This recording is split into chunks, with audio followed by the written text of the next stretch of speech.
Professor Basotti, então hoje, né, nós vamos iniciar uma nova série que nós vamos dar como título Os Vilões da Fé. Isso. Quer dizer, a gente vai colocar, né, porque a gente muitas vezes escuta, né, os heróis da fé, e nós vamos falar dos vilões. Porque muitas vezes, quando a gente perde, né, aquela perspectiva da presença de Deus, da palavra de Deus, né, nós podemos nos tornar também, ao invés de heróis da fé, vilões da fé. Tanto é que Paulo fala, né, para os Gálatas, né, que eles haviam começado no Espírito, mas estavam terminando na carne. Então, isso é um alerta para nós, né, que nós precisamos manter realmente a nossa disposição de servir ao Senhor em todos os momentos para sermos os heróis da fé e não vilões da fé. Né?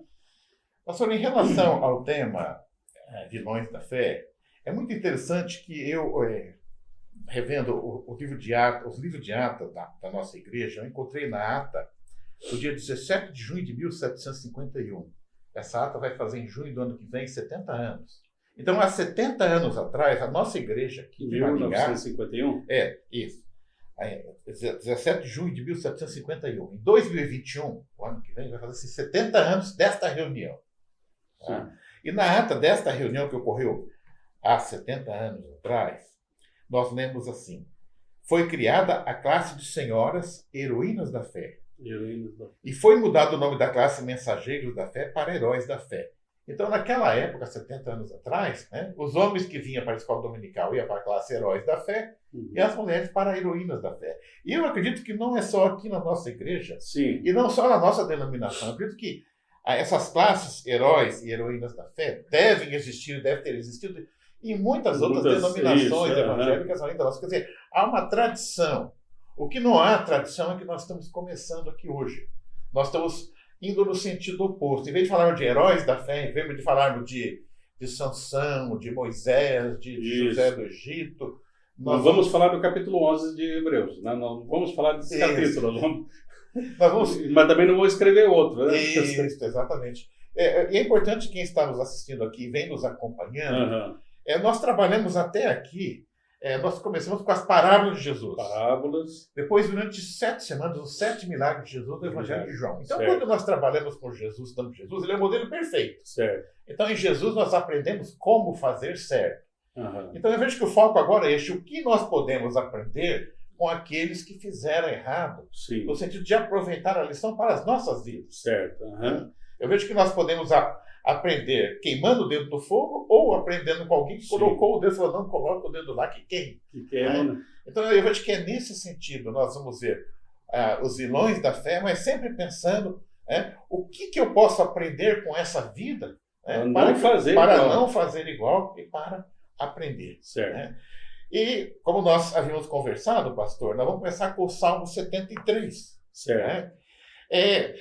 Na verdade, nós conversamos, nós tivemos uma galeria de vilões da fé. Em Hebreus, capítulo 11, uma galeria de heróis da fé. A relação de vilões é enorme também. Sim, com certeza. Mas nós conversamos e decidimos começar com um vilão anônimo, né? Porque o Salmo 73, ele vai relatar o sentimento que o salmista tem em relação a uma pessoa que não dá um exemplo de vida. E nós vamos ter aqui, infelizmente, que entender que muito desse sentimento, muitas vezes, nos toma conta também. É verdade, pastor? Com certeza. E antes de entrar no Salmo 73, esse Salmo 73, ele faz parte de um conjunto de 12 salmos, chamado Salmos de Asaf, que é o Salmo 50, o 73 até o 85. Muitas pessoas pensam que o livro de Salmos ele é só Salmo de Davi. Não. A maioria dos salmos são de Davi. Mas, por exemplo, o 72, que está aqui ao lado, é o Salmo de Salomão. Então, nós temos aqui vários autores. Eu me lembro até, pastor, uma vez eu vi um comentário de Philip Yancey, que é um escritor evangélico que eu gosto muito. Ele diz assim que nós temos que ver salmos como um diário. Uma pessoa escreve um diário, está triste, já está alegre, já está desesperado. E os salmos, você tem salmos de louvor, ele reflete salmos as emoções humanas. E aqui ele vai, uma das emoções que ele vai falar aqui é da inveja, pastor. Já no versículo 3 ele vai falar da inveja. Agora vamos começar no versículo 1. E eu vou dizer que ele dá um spoiler logo no início aqui, porque, na verdade, ele passou por toda a experiência. E eu vejo que o versículo 1 e 2 é mais uma conclusão de quem já passou por tudo. Dá a impressão assim, que isso, ele escreveu esse salmo depois de ter uma experiência. Né? Depois dessa experiência que ele teve com Deus, aí então ele escreve esse salmo. Por isso que ele começa dessa forma. Eu entendo assim, professor. Eu até gostaria, pastor, está no meu coração, antes de ler o versículo 1 do Salmo 73, tem um outro versículo que eu escolhi que eu gosto muito. Ele está em Jeremias, porque não fala de tanta maldade aqui. Sim. Nós não podemos nos esquecer, como está aqui no versículo 1 de 73 e outras passagens bíblicas, que Deus é bom. Acho que esse é um ponto muito importante. Independente das vilanias que os vilões farão, Deus é bom. E Jeremias, capítulo 29, versículo 11, diz assim: bem eu sei, é Deus falando, bem eu sei os pensamentos que penso de vós, diz o Senhor, pensamentos de paz e não de mal, para vos dar o fim que esperais. Ou seja, Deus, na essência, ele é bom e tem bons planos, bons pensamentos para nós. Eu acho que esse deve ser o nosso ponto de partida. Com certeza. Para começar a trabalhar aqui. É exatamente o que o salmista diz com outras palavras, que ele começa assim no versículo 1 do 73. Verdadeiramente bom é Deus para com Israel e para com os limpos de coração. Quanto a mim, que é o 2, quanto a mim, os meus pés quase que se desviaram. Pouco faltou para que escorregasse os meus passos. Então ele diz que Deus é bom e que ele estava quase que caindo no abismo, pastor. Porque o problema é ele. Né? Porque ele fala assim, quanto a mim. Então, é isso que nós temos que ver. O problema não está em Deus, está em nós. Se os pensamentos de Deus são bons para conosco, e em outro momento fala que os pensamentos de Deus são mais altos do que os nossos pensamentos. Isaías 55:11. Isso, os pensamentos são mais altos. Então, na verdade, Deus nunca vai baixar o padrão dele, ou vai abaixar os seus pensamentos. Mas em Cristo nós somos elevados a termos esses pensamentos e andar no caminho que é o Senhor. Né? Então, o problema dele começa nisso, né? Quando ele se deixa levar, né, pelos seus sentimentos, pelas suas emoções, né?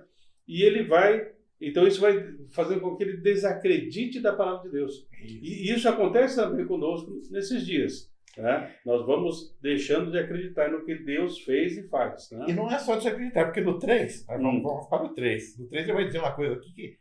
eu vejo assim, é até difícil para nós, muitas vezes, expressarmos esse sentimento que ele vai expressar aqui. Né? Uhum. Ele vai abrir o jogo, porque ele diz assim no versículo 3 do salmista: pois eu tinha inveja dos soberbos ao ver a prosperidade dos simples. Né? Então, esse sentimento de inveja que ele foi desenvolvendo, isso não acontece assim de uma hora para outra, né? Talvez algumas situações, ou talvez ele foi passando por alguns apertos da vida, né? E aí então ele fala assim, puxa vida, parece que a grama do vizinho é mais verde, quer dizer, é o mito da grama mais verde. Parece que o outro não tem problema, né? E aí então,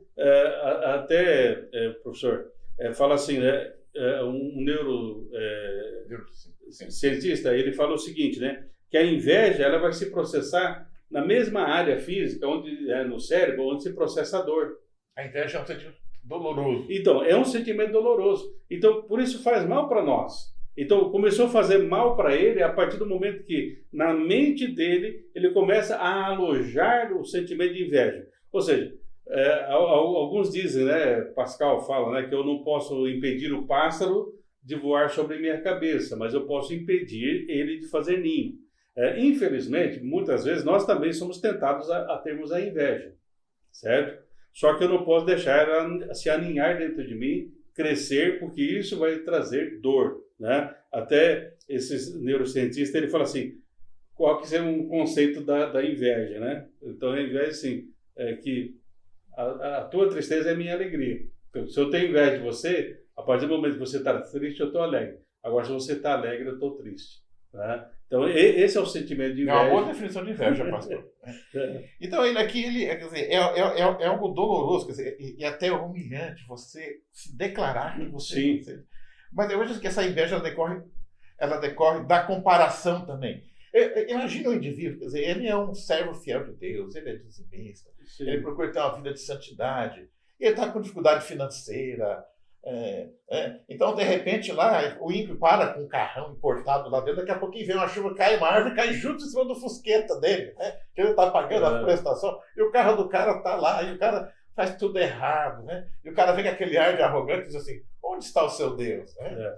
Então, eu vejo que existe não só o sentimento de inveja, mas o sentimento de perplexidade, ou seja, a pessoa fala, Sim. e aí, meu Deus, né? Como é que fica? Né? Então, esse é o sentimento. A minha pergunta que eu faço para quem está nos ouvindo aqui.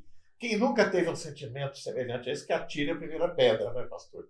Certo. Realmente, professor, eu creio que todos nós somos tentados, né? E eu creio que esse salmista, o Asaf, ele é tentado, né, a partir do momento que começa a brotar no coração dele esse tipo de inveja, e aí ele começa a olhar para o ímpio, e ele, no versículo 4... Isso, ele começa agora aqui, a partir do 4, a descrever. Né? A impressão que me dá no 4, inclusive, eu vou ler primeiro para falar o que eu penso, pastor. Certo. Ele diz assim, porque não há aperto na sua morte, mas firme está a sua força.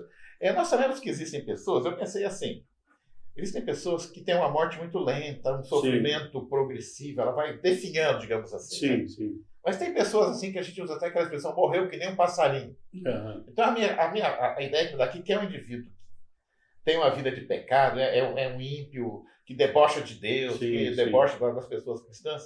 Mas ele viveu mais de 100 anos, digamos, uma vida bem tranquila. Sim. E um dia ele deitou, e diz, como diz, morreu que nem um passarinho. Dormiu. E você olha ele lá e fala, nossa, parece que ele está dormindo. Olha o semblante dele, né? Parece que até na morte, ele parece que morto, ele parece que ele está melhor que eu que estou vivo aqui. Né? Então, essa é a ideia que me dá. E alguém que teve uma vida tão tranquila, uma morte muito tranquila. Sim. Né?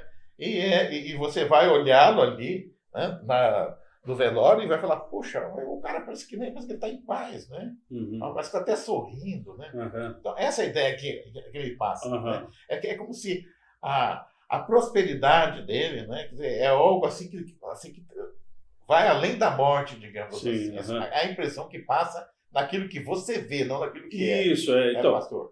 Aí que vem, professor, a percepção que ele tinha do outro, né? Agora, por exemplo, ele fala assim, né?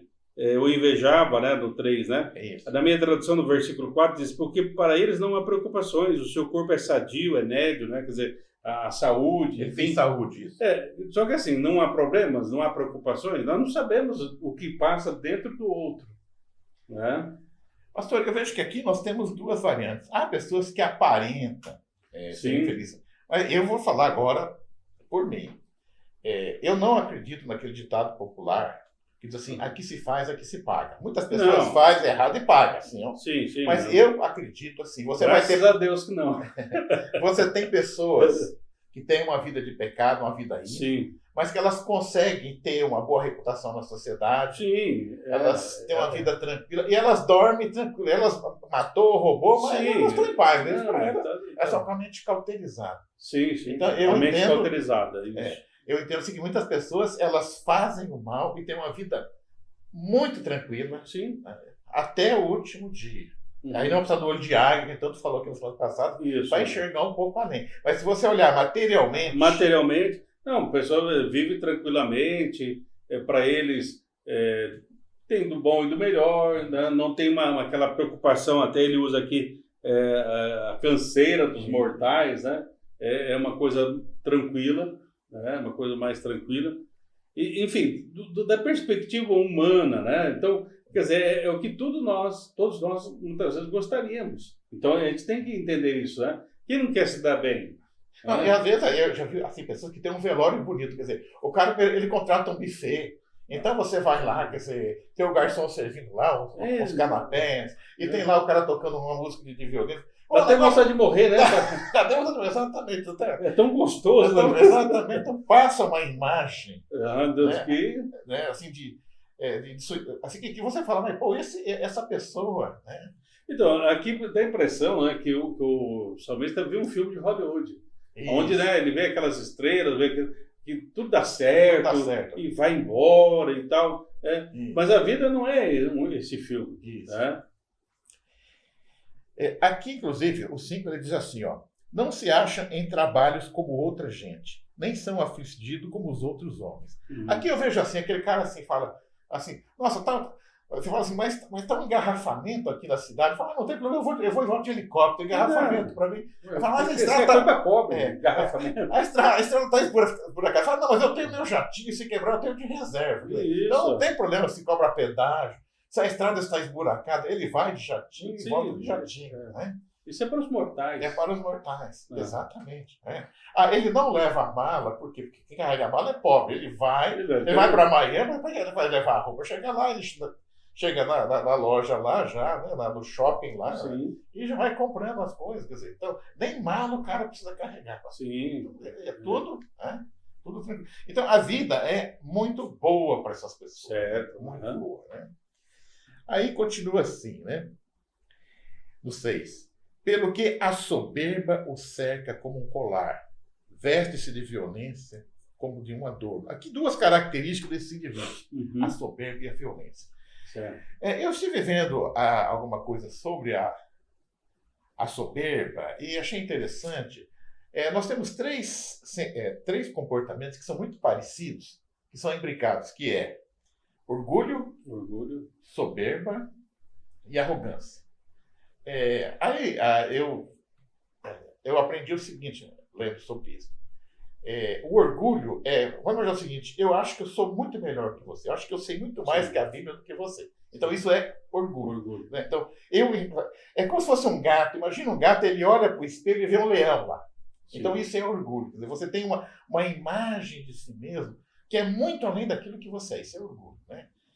E aí você tem a soberba. O que é a soberba? Agora você já não se vê mais no espelho como leão, você já se vê como um leão onde você está. Uhum. Né? Então isso é a soberba. Quer dizer, é um sentimento. Aí eu já sinto superior a você. Superioridade. Então, como eu sei mais que você, eu me sinto superior a você. Certo. E aí vem a arrogância. Né? A arrogância é o quê? É a terceira fase. Eu me comporto agora como se eu fosse o leão já. Isso. Eu falaria assim, pastor, é o seguinte, agora aqui só eu que falo. Sim. Tudo que eu falo, o senhor diz sim, senhor, só eu que estou certo. Então isso é o que? É arrogância. Né? Então, essas pessoas, elas têm o quê? Elas têm o orgulho, elas têm a soberba e têm a arrogância. E isso é alimentado principalmente porque tudo dá certo na vida delas. Sim. Tudo corre bem para elas. Né? Uhum. E a violência, muitas vezes, fazem parte dessas pessoas. Né? Uhum. Nós temos aí grandes ditadores, né, pessoas cruéis, né, que também mandaram matar muitas pessoas, né, Uhum. e que tem um histórico que me faz lembrar muito aqui a descrição do ímpio também. Uhum. Bom, continuando aqui, então, ele vai dizer assim, então, no versículo 7. Os olhos deles estão inchados de gordura, superabundam imaginações do seu coração. Eu não sei, pastor, então, assim, hoje os gordinhos como eu, senhor, nós somos assim meio...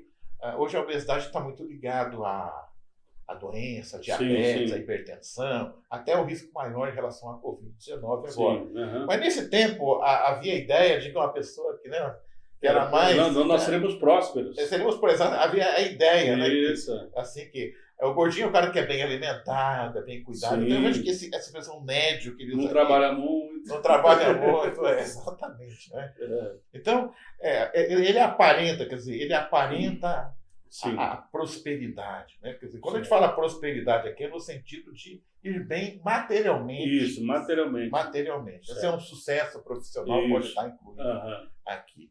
O 8. São corrompidos e tratam maliciosamente de opressão, falam arrogantemente. Né? Se falar porque- arrogantemente é aquele cara que te provoca. Né? Fala, ei, daí, pastor, você tá aquele fusquinha lá, pastor? Ele- Ela tá naquela vidinha lá, ela tá naquela casinha ainda lá, pastor. Isso, Então ele chega assim, né? porque Ó, a credencial é o que É. ele tem. Então, por Isso. aquilo que ele tem, ele acha que tem o direito, né, de... fala, eu não preciso de Deus, olha, eu sei que o senhor é muito religioso, eu não preciso de Deus, ó, tá tudo bem, ele Aham. não precisa me ajudar, eu nem sei se ele existe, né? Aham. Quanto mais eu vivo, mais eu prospero, tudo dá certo para mim. Então, quer dizer, então, ele vai ficando papudo, vai ficando arrogante. sim. Né? Aham. Ele coloca para fora todo aquele orgulho, aquela soberba. Né? Ele coloca. Então, essa é uma marca. E aí vem o sentimento de quem está do outro lado do Aham. pastor. É aquele sentimento, mas Deus, o que está acontecendo? Né? Eu me esforço, eu procuro ser uma boa pessoa, né? Eu procuro trabalhar honestamente. Né? E para mim nada dá certo, aí não mandar embora do emprego, né? Eu estou com uma doença agora, aquele cara faz tudo errado. Estou com o carnê vencido. Ele nem gripe ele pega. É. Então, vem aquele sentimento. Então, no 9 ele continua dizendo assim: ergue a sua boca contra os céus e a sua língua percorre a terra. Eu entendo, aquele cara que blasfema, literalmente. Blasfema, Ele ergue é. o dedo assim e fala: olha, Eu não preciso de Deus. Deus não existe, né? Então, o Deus é meu trabalho, é minha força. eu mesmo faço, fazer por onde, né? Tem essa Isso. expressão, eu faço por onde, Isso. eu faço acontecer, né? No 10 ele diz assim: pelo que o seu povo volta aqui e águas de copo cheio se lhes prende. Esse é um versículo meio difícil de entender, mas me ficou a ideia, pastor, assim, é que quando a pessoa ela é próspera no sentido material, ela tem muito dinheiro, muito poder, há uma tendência das pessoas começarem a paparicar, esse que o povo cerca. Né? Eu observo isso. Quando uma pessoa ela passa a fazer sucesso, as pessoas cercam ela. Né? Então, Sim. Infelizmente, as pessoas elas agem assim. Às vezes a pessoa ela começa a mostrar que tem riqueza, ela se preocupa como é que ela está conseguindo aquilo, já começa a elogiar. Então, nesse versículo 10, ele fala assim, ó, por isso o seu povo se volta para eles. Quer dizer, você começa a vê-los como modelo. Isso, né? Modelo, exatamente. E os tem por fonte de que bebe. Quer dizer, aí você começa, bom, então eu vou agir também assim, então eu vou fazer assim também. Quer dizer, eu começo a seguir. Por isso nós temos, né, muitas vezes, assim, certas pessoas, são os gurus, né? Não, ele é um CEO de uma multinacional, e ele começa a dar palestra, vou seguir esses conselhos agora. Agora fulano é um coach e tal, começa a trazer algumas... Opa, isso é coisa boa. Então, por quê? Porque você começa a desacreditar, né? Você começa a perder a sua percepção da presença de Deus. Por isso o salmista começa a dizer, não, Deus é bom e eu não posso perder isso em nenhum momento, professor. No sentido assim, se eu perder a dimensão, né, de que Deus é bom, de que Deus tem planos bons para mim e que os pensamentos dele são mais altos e ele me elevou a esses pensamentos, então eu vou começar a seguir esses outros pensamentos, essas outras ideias. Isso. E aqui o ímpio volta a provocar de novo. Ele diz assim no 11, ó, e dizem, né? Isso. Como sabe Deus? Ou há conhecimento do Altíssimo? Quer dizer, ele... falando, Deus não existe, não sabe nada, entendeu? Então, por quê? Porque é arrogância. Isso é a demonstração da arrogância, do orgulho, né? De todas as coisas, né? Aí no 12 ele diz assim, ó, eis que estes são ímpios, e todavia estão sempre em segurança, e se lhe aumentam as riquezas. Né? Isso quer dizer, parece que cada vez mais rico, né?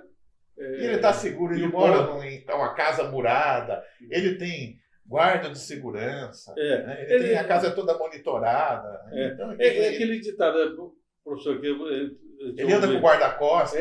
O rico cada vez mais rico, o pobre cada vez mais pobre, e essas distinções daqui, infelizmente, acontecem, né? Aí eu vejo assim, a partir agora do 13, depois que ele viu toda essa situação, né, ele começa, a partir de agora, a refletir, ele faz uma reflexão. Então, a partir do 13, agora ele faz uma reflexão. Porque aqui, vamos dizer assim, a inveja que ele tem dos ímpios, aqui onde ele escorregou, está aqui. Né? Porque ele fala, meu pé quase escorregou. Aonde escorregou? Ele vai escorregar agora, exatamente. Porque olha só o que ele diz no 13, olha a conclusão dele. Na verdade, em vão tenho purificado meu coração e lavado as minhas mãos na inocência. O 14. Pois todo dia tenho sido afligido e castigado cada manhã. Então aqui a conclusão é a seguinte, olha, não vale a pena. Não vale a pena servir a Deus. Sim. Não vale a pena ter uma vida de santidade. Não vale a pena ser honesto. Quer dizer, essa é a conclusão que ele chega aqui.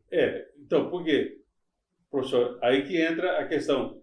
Por que ele estava fazendo isso? Né? Por que ele conservou o coração puro? Porque ele se manteve inocente e tal.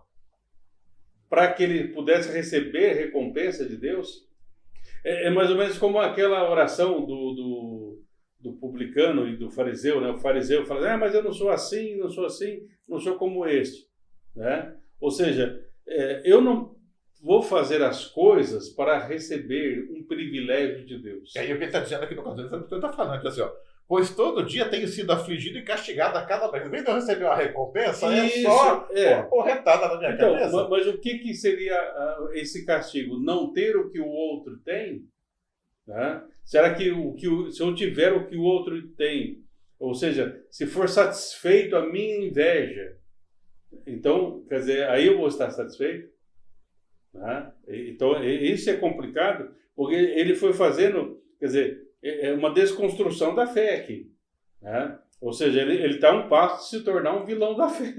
Isso mesmo, ele tá quase ficando tão revoltado com Deus. Enquanto que o vilão debocha de Deus, ele não vai debochar, mas fala, mas olha, Deus, não está valendo a pena. Ele está ali quase, né, se quase tornando realmente um ímpio. Isso, Né? Porque a Bíblia diz, o ímpio não tem paz. Exatamente. Ou seja, então se ele está perdendo a paz é porque ele está andando ou pensando ou construindo uma ideia de ímpio. Né?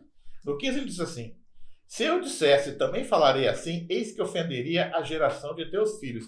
Aí eu acho assim, o que ele pensou foi tão pesado que ele não usou, ele escreveu, mas ele não repartiu com os filhos dele. Eu não vou nem falar o que eu estou pensando aqui, porque eu vou deixar todo mundo escandalizado.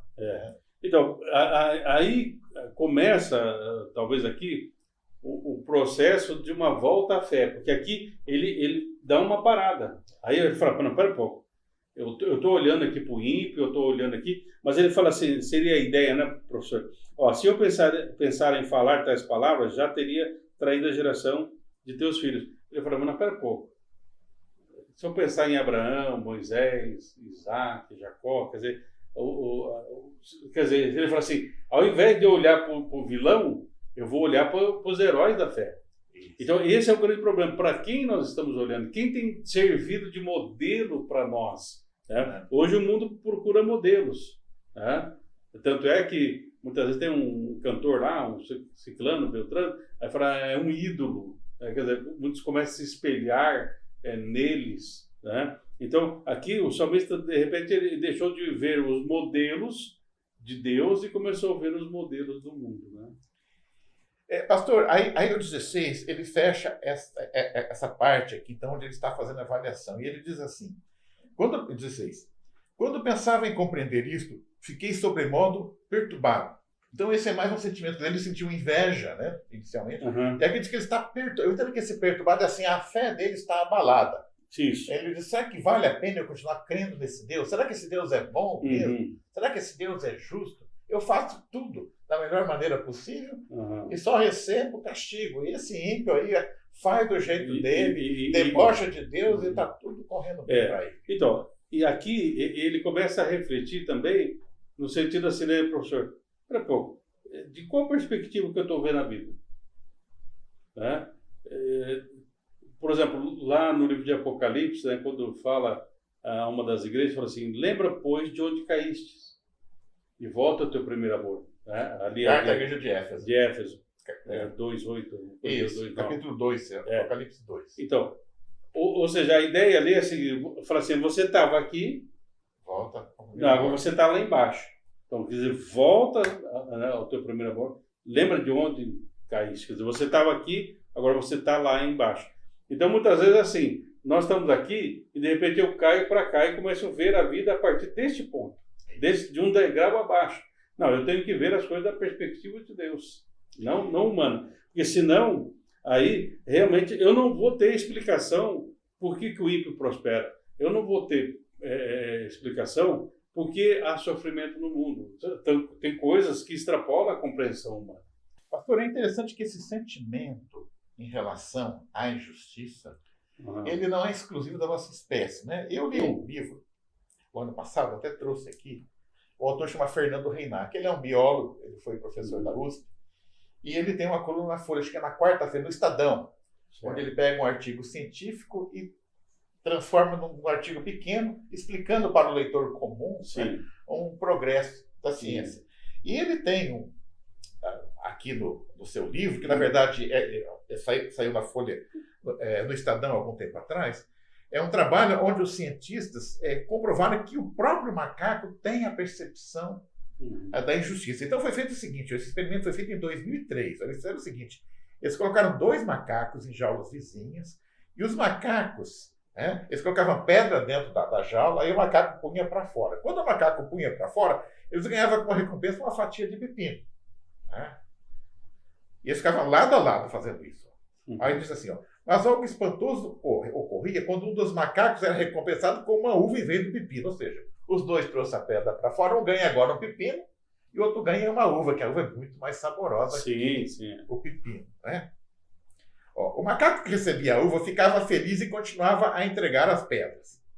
É interessante aqui que o macaco que não é injustiçado se comporta muito parecido com a gente. Nós também somos muito sensíveis à injustiça com a gente, mas não tanto com os outros. E o macaco faz assim, quer dizer, ele que está recebendo a uva está numa boa. Não é? Tranquilo. Agora vamos ver o outro macaco. Ó. Mas o outro que podia observar o pagamento superior recebido pelo seu vizinho, revoltava-se, parava de entregar as pedras ou atirava o pepino no pesquisador. Né? Então veja bem que ele expressa aqui o macaco a revolta por estar tendo um tratamento diferenciado. Ele está recebendo menos que o outro, recebe uma uva que é saborosa e ele recebendo pepino. Sim. Então, quer dizer, até o ano. Aí também, esse é o livro que eu estou lendo agora. Né? Ele é de um antropologista chamado Jerry Diamond. O livro é O Mundo Até Ontem. Ele compara muito as civilizações primitivas, povos que vivem isolados da nossa civilização com a nossa civilização. E eu estava lendo aqui, achei interessante, ele conta nesse livro que é a história de uma mulher nos Estados Unidos chamada Ellie Nesler, tem até a foto dela aqui. Né? E a história dela é a seguinte, um homem abusou sexualmente do filho dela, e o filho dela passou a ter muitos problemas. Sim. Esse homem foi preso, foi a julgamento, né? Mas o que ela fez? Numa das audiências, ela chegou e deu 5 tiros na cabeça dele. Né? Ou seja, aqui é aquele sentimento que também acontece muitas vezes. A pessoa quer fazer justiça própria. Ela pegou 10 anos de cadeia por essa atitude. Aí é toda uma discussão, né? Se ela agiu certo, se não agiu, se era o papel dela. Mas, enfim, eu vejo na atitude dessa mulher um sentimento que, às vezes, existe a inveja, mas, às vezes, assim, uma revolta até aponta a pessoa. É tanta injustiça que a pessoa decide agir por conta própria, mesmo sabendo das consequências. Certo. Né? Então, acho que a gente caminhou até aqui, pastor, até o 16, descrevendo o sentimento que uma pessoa tem em relação a ele, que é a inveja, é a perplexidade, é sentir-se perturbado. Né? Certo. Mas no 17 nós temos aqui alguma coisa acontece, pastor, porque ele vai dizer assim no 17: até que entrei no santuário de Deus, então entendi o fim deles. Certo. Aí aqui para mim é como se fosse uma aí ele uma passa, aí ele passa a ter uma visão do todo. Né? Por quê, professor? Então, por exemplo, o senhor colocando assim, né, dos macaquinhos aí, dessa experiência, né? Nós, diferentemente dos macaquinhos, nós podemos até ter uma percepção da injustiça, mas, infelizmente, nós também somos praticantes da injustiça. Isso. Né? Aqui tem um macaco lá que recebe a uva e diz que é uma boa. Esse é o praticante. Nós passamos a praticar. Tanto é que, quando Jesus fala das bem-aventuranças, né, aquele que ama a justiça, né, tal. Então, assim, bem-aventurado aqueles que realmente têm fome e sede de justiça. E a ideia ali básica é assim, não é que eu tenho fome e sede de que eu alcance a justiça para a minha vida. Não, se eu tenho fome e sede de justiça, eu tenho que ser justo. Né? Por isso que, né, no caso dessa senhora, né, que você falou aí, né, que realmente é uma situação muito complicada, ainda mais com o filho, né, que sofreu abuso sexual e todas as coisas, e ela então se revolta e atira, né, nesse pedófilo, né, enfim. Né? Por isso que Tiago fala assim que o Senhor diz, minha vingança, né? Ou seja, porque Deus é o único ser, professor, que ele pratica a justiça sem cometer uma injustiça maior. Né? Então, por isso que quando o salmista vai no santuário, ele entra na presença de Deus, né? Vamos ter essa ideia, ele vai para a presença de Deus, quem sabe até ele não estava indo buscar a presença de Deus. Porque quando esses sentimentos vão crescendo dentro de nós, tem pessoas que falam assim, não vale a pena ir à igreja, não vale a pena eu fazer isso, porque se Deus... Eu vou parar de contribuir, eu vou parar de ajudar. Eu vou parar de ajudar, de contribuir, entendeu? Eu vou procurar uma outra igreja, entendeu? Ou seja, a pessoa se perde. Mas quando ele entra na presença de Deus, aí então ele vai ter uma compreensão, mais do que alívio ou explicação para as situações, porque Deus não explica para ele, não, é o seguinte, vai ter isso, vai ter aquilo, não. Deus mostra o ponto final da coisa. Ou seja, vai acontecer lá. Né? E aí que vem o que Deus mostra para ele, né? O que esse fim do ímpio. Quer dizer, ô filho, a vida que eu estou dando para você não é só no aqui e agora. É a eternidade. Né? É a eternidade. Pastor, eu entendo que para termos um melhor entendimento do que começa a acontecer a partir de agora, eu penso que é muito importante que quem está nos ouvindo tenha um entendimento que eu tenho. Eu quero saber que o senhor compartilha comigo, mas fica mais fácil nós entendermos o texto a partir de agora, quando eu tenho essa experiência com Deus, de que existe uma vida após a morte. Sim. Eu entendo que é a chave para o entendimento. E eu até me lembrei aqui, existe uma passagem em 2 Samuel, eu até anotei aqui, capítulo 12, para não me esquecer. No capítulo 12 de 2 Samuel, é aquela passagem onde, bom, Davi havia adulterado com a Betseba e Deus, como uma punição, fez com que o filho ficasse doente. E quando o menino fica muito doente, Davi para de comer, fica de jejum, fica em uma oração constante, fica sem tomar banho, fica lá. Né? Isso, angustiado. Angustiado. Aí, quer dizer, quando o pessoal está tão preocupado, é quando o menino morre, né? Sim. Aí chega lá, aliás, Davi já desconfiou pelo tititi deles. O menino morreu. Então tá. Aí ele vai lá e toma um banho, ele faz uma refeição, fala, peraí, você estava aí quase morrendo, agora que ele não morreu? Aí ele diz mais ou menos assim, eu não vou procurar, ele diz assim, olha, é o seguinte, o menino, eu vou encontrar com ele um dia, ele não vai vir até mim. Sim. Então me dá a entender que Davi tinha essa percepção da eternidade. Essa percepção da eternidade. Isso vai ajudar a gente a entender, porque ele fez todo aquele barulho. Quando Absalão morreu, ele fala, não, olha, pega o Absalão para mim, né, que o Absalão tinha aprontado todas, ele falou para os generais dele, olha, prenda o rapaz, mas não matem ele. E quando ele recebe o tribunal, ele fica gritando, Absalão. E as pessoas ficam até revoltadas, falando, por tudo que o cara aprontou. Né? Mas o quê? Eu acho que ele tinha aquela preocupação que o menino ia morrer sem ter a reconciliação. Então, várias atitudes no Antigo Testamento mostram que há essa visão. Sim. Então, eu entendo aqui que ele passa a ter um outro olhar agora. O que é o outro olhar? Ele não vê mais apenas o visual. Né? O ímpio está lá no caixão bonitinho, tá? Tem lá tocando violino, tem orquestra, tem o coquetel, tem toda aquela, aquela coisa, né? Parece aqueles funerais de presidente dos Estados Unidos, aquelas limusine preta, aquela coisa toda chique e pomposa, né? Mas ele começa a ver o que aqui, eu entendo. Ele vê o ímpio do outro lado, do lado de lá, digamos assim. É como a história que Jesus conta do rico e do Lázaro, né? Isso, exatamente. É o que acontece, é aquilo que os seus olhos materiais não estão vendo, que ele começa a ver agora, né? Porque ele diz assim, né, olha, a partir. Então, esse 17, como nós falamos, ele tem uma experiência, Deus. Sim. Né? No 18, ele diz assim agora, ó, certamente, olha como é que ele muda a visão, ele gostou de ver, né? Ele diz assim, ó, certamente tu as pusestes em lugares escorregadios, tuas lanças em destruição.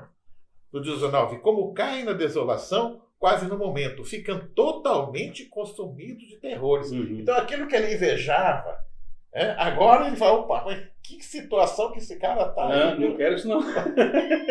Parei, não quero mais ser próspero. É por isso que a gente tem que pensar, eu entendo assim, o subtítulo nas Bíblias é a prosperidade do ímpio. Eu até pergunto, será que não seria a falsa prosperidade? Que uma prosperidade que leva para o inferno, eu não quero. Não é uma prosperidade, porque a prosperidade que Deus nos dá é em todas as áreas. Isso. Em todas as áreas. E que conduz ao encontro com ele. Ao encontro com ele. Que vai para cima, não que vai para baixo. Isso, com certeza. E ele continua assim no 20. Como faz com o sonho o que acorda, assim, ó Senhor, quando acordares, desprezará a aparência dele. E aí no 21 acontece essa coisa que eu acho incrível. Ele estava sofrendo, estava com inveja, estava revoltado com Deus. E quando ele vê, eu entendo que ele viu um sofrimento tão grande nessa pessoa do outro lado, que no 21 diz assim, assim o meu coração se azedou e sinto picada nos meus rins.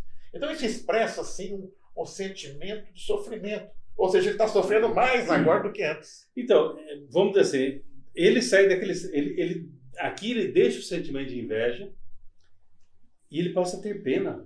Isso, exatamente. Desse... Ele passa a ter pena, exatamente. Porque assim, ele está vendo o sofrimento. Esse é o fim. Então, quer dizer, ele fala assim, puxa vida, eu estava vendo aqui, né, que parece que não tinha problema, parece que não... Então, e agora, quer dizer, o fim do ímpio é terrível. Isso comove ele. Comove ele. Por que comove? Porque ele está na presença de Deus. Isso. E ele está vendo... Aí ele deixa a inveja e vê o final que é trágico. Que é trágico, exatamente. Então, quer dizer, o sentimento de inveja passa agora a dar um sentimento de pena. Sim, sim, sim. E é tão forte, quer dizer, é aquele sofrimento que até as entranhas doem. Né? É Sim. algo muito profundo, realmente. Aham. Então, professor, só Sim. para. Então, tudo isso aqui ele vai mudando, né, um pouco a maneira de pensar. Aí tem um autor que ele fala assim: um cristão ele deve possuir uma nova forma de ver e pensar o mundo. Né? Ou seja, o salmista aqui ele começou a pensar o mundo, né, a partir da perspectiva humana. Ah, o ímpio prospera, e eu estou indo na igreja, não está dando certo e tal. Mas aí quando ele começa a pensar, né, que a mente dele é transformada, e esse autor fala assim, a transformação e renovação da nossa mente, professor, tem que ser constante, no começo, meio e fim. Enquanto estivermos aqui, nós temos que tomar um cuidado para não voltarmos à velha forma de pensar. É interessante, mas talvez, pastora, às vezes a gente vê uma pessoa assim, que tudo dá certo para ela. Sim. E ela é um ímpio, uma pessoa ímpia. Sim. Então, isso pode ser mais uma maldição do que uma bênção. Porque quando ela tiver naquela vida e está dando tudo certo, aí vai ser muito difícil. Então, e uma coisa, né, professor? Nós não temos a explicação para isso. Né? Então, se eu quiser entender isso, mas como? Aí eu vou entrar que eu estou sendo injustiçado, que aí não vale a pena servir a Deus. Quer dizer, então, na verdade, quando eu começo a ver as coisas nessa perspectiva, eu que acabo perdendo. Quer dizer, porque quando você perde a presença de Deus, você perde tudo. Isso. Aí o salmista aqui, até o versículo, você não leu o 22, né? Não, é que agora, a partir do 22 até o final, não li ainda. Agora ele muda a visão, quer dizer, agora é a fase 3, agora é a fase 3. Não, porque agora ele vai demonstrar como que ele estava. Isso. É o 22, como que ele... A partir do 22, na verdade, né? Então o 22 diz assim, ó, assim me embruteci e nada sabia, era como animal perante ti, ou seja, ele está que nem um macaquinho, eu acabei de falar aqui agora, Então, era macaco. Recebi o pepino e jogava pedra no rosto. Exatamente. Nós somos assim, né? Ou seja, ao invés de dar graças a Deus pelo pepino que está enchendo a barriguinha, não, pedrada em você. Eu quero uva também, eu quero adocicar minha boca. A gente percebe que a partir do 22 há uma guinada, né? Ele Sim. cai na real. Caiu em si, igual o filho pródigo. Caiu em si, exatamente. Então, caiu em si. Aqui. E ele viu que ele era um macaquinho mesmo, um macaquinho que joga pepino. Estava se sentindo injustiçado. E é interessante agora, ó. Porque ele falou, ele estava como um animal. Como animal. Agora, no 23, olha só que interessante. Ele diz assim, né? Aqui, pastor, eu até me lembro de uma situação interessante. Um dia eu estava passando na rua e tinha um menino assim gritando, ele era pequenininho, 2, 3 anos, mas ele gritava no pai e para a mãe, eu vou embora, viu? Eu vou embora. E ele estava falando assim, se afastando, aí eu encostei, eu falei, vou pegar esse menino para mim. Na hora que eu encostei nas costinhas dele, ele correu e abraçou o pai dele, né? Eu acho que é o sentimento que nós temos aqui, né, pastor? Quer dizer, né? Tá jogando pepino, mas derrubou para peraí. Eu vou correr pro pai, com certeza. Então aqui é até um reencontro gostoso com o pai, sim, né? Digamos sim, assim, né? Ele diz assim, no 23, né? Ó, todavia, estou de contínuo contigo. Tu me segurastes pela mão direita. Olha só como é que muda, né? Ele falou, olha, agora ele começa a perceber. Que pepino gostoso. Ele começa a perceber, não, pera, Deus está do meu lado. Exatamente. Será que a gente percebe isso? Eis que estou convosco todos os dias. Exatamente. E olha o que ele diz no 24, ó. Guiar-me-ás com o teu conselho e depois me receberás em glória. Quer dizer, eu não quero ir lá não, eu quero o conselho de Deus, eu não quero o conselho de ímpios. Isso. Eu não sei se ele sentou na roda dos escarnecedores, mas ele começou a ter uns pensamentos estranhos. Né? Mas que ele passou um medão, passou. Passou. Certeza. Olha o que ele diz agora no 25. A quem tenho eu no céu senão a ti? E na terra não há quem eu desejo além de ti. Virou um crentão daqui. Não é, agora... O cara se converteu, agora... Pegou fogo, fogo. Fogo puro. O 26 diz assim, a minha carne e meu coração desfalecem, mas Deus é a fortaleza do meu coração e a minha porção para sempre. Olha que mudança. Então, ele fala assim, não, haverá momentos assim que eu talvez vou duvidar, que eu não vou entender, mas Deus continua sendo Deus. Verdade. Deus continua sendo o Senhor, né? E aí ele volta a falar dos ímpios, do 27. Pois eis que os que se alongam de ti perecerão. Tu tens destruído todos aqueles que, apostatando, se desviam de ti. Isso, se tornam infiéis, né?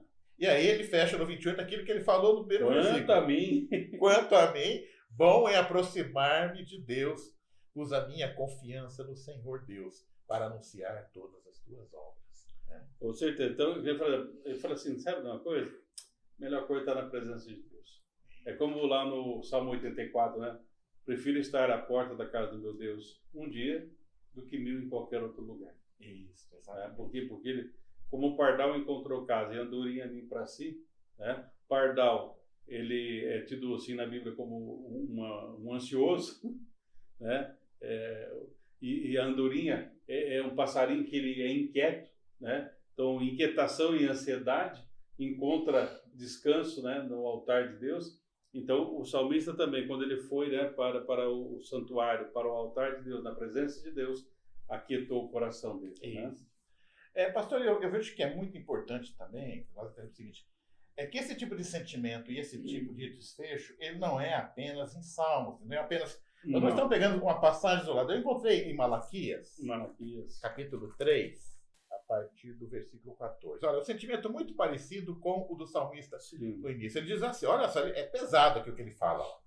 Inútil é servir a Deus, que nos aproveitou termos cuidado em guardar os seus preceitos, né, e em andar de luto diante do Senhor. Ora, pois nós reputamos por bem-aventurados os soberbos.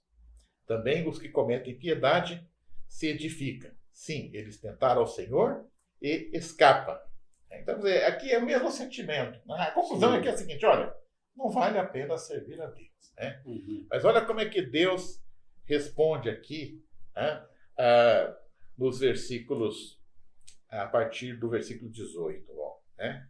Diz assim, ó, então vereis outra vez, Deus diz para ele, né? Então vereis outra vez a diferença entre o justo e o ímpio, entre o que serve a Deus e o que não serve. Porque eis que aquele dia vem, né, ardendo como fogo. Todos os soberbos e todos que cometem piedade serão como palha, e o dia do Senhor está para vir, e os abrasará, diz o Senhor dos Exércitos, de sorte que não lhes deixará nem raiz, nem ramos. Mas para vós, que temeis o meu nome, nascerá o sol da justiça e salvação trará debaixo de suas asas. E saireis e crescereis como bezerro cevador. Certo. Por isso que é muito parecido. Sim. Seja o mesmo. Porque... Ou seja, aqui o cara pode fazer tudo errado, ter uma vida desregrada e ter, aparentemente, um final feliz, digamos assim. Sim. Mas haverá um julgamento. E isso está claro no Salmo 73, está claro aqui em Malaquias capítulo 3 e capítulo 4, está claro em Hebreus, em Abacuque, que começa também gritando em relação à justiça, mas lá no final vai dizer ainda que a videira não floresça e nem que a vide dê frutos, né? Como é que é? Eu louvarei ao Senhor. Não, eu continuarei louvando, agradecendo ao Senhor, né? Que ainda, porque ele fala que não haja, né, o boi lá no curral, frutos da vide, enfim, né? O que nos leva a pensar, né, professor? Então, cuidado, né? Que nós não venhamos a nos tornar vilões da fé. E temos que nos preparar para nos encontrar com o nosso Deus, né? Eu penso, pastor, que com base no que eu aprendi hoje aqui, conversando com você, nós temos que tomar um certo das vezes. Toda vez que nós começarmos a ter um sentimento em relação a Deus, tipo assim, será que Deus é justo? Será que vale a pena continuar vivendo essa vida de fé? Será que vale a pena persistir nos caminhos da honestidade? Uma vida regrada, procurar uma vida de santidade? Quando você começar a pensar assim, como o salmista falou, tome cuidado, você está à beira do precipício. Né? Isso, e você está precisando ter o quê? Ter um encontro ou um reencontro com Deus. Né? Vai para o santuário, vai para o altar, vai para a presença de Deus, porque isso aí se combate, né? Até no livro de Efésios fala assim, que eu tenho que levantar o escudo da fé para apagar todos os dardos inflamados do maligno. Sabe, professor, eu vejo assim, né?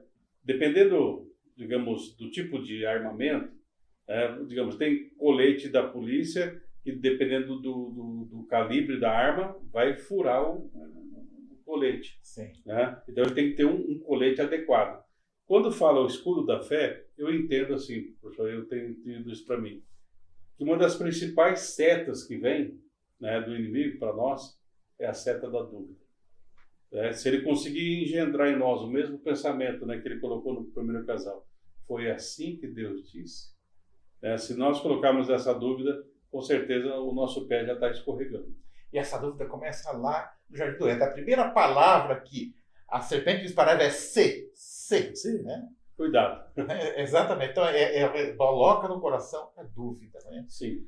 Então, nós temos que procurar ser cuidadosos. Em relação ao ímpio, nós temos que mudar a visão do ímpio. Nós temos que orar pelo ímpio para que orar por ele, não ter inveja dele. Não ter inveja dele, porque o que o espera, né, é triste. É algo muito triste. Né? Com certeza. Então nós temos que procurar em relação a essas pessoas, se possível, procurar evangelizá-las ou no mínimo orar por elas. Sim. Porque tudo isso será depois colocado na balança e a balança vai pesar muito para essas pessoas. E que esse pensamento aqui do salmista, né, quando ele chega à conclusão, a quem tenho no céu senão a ti, e na terra não há quem eu deseje além de ti, que esse seja o nosso pensamento. Amém, pastor. Amém.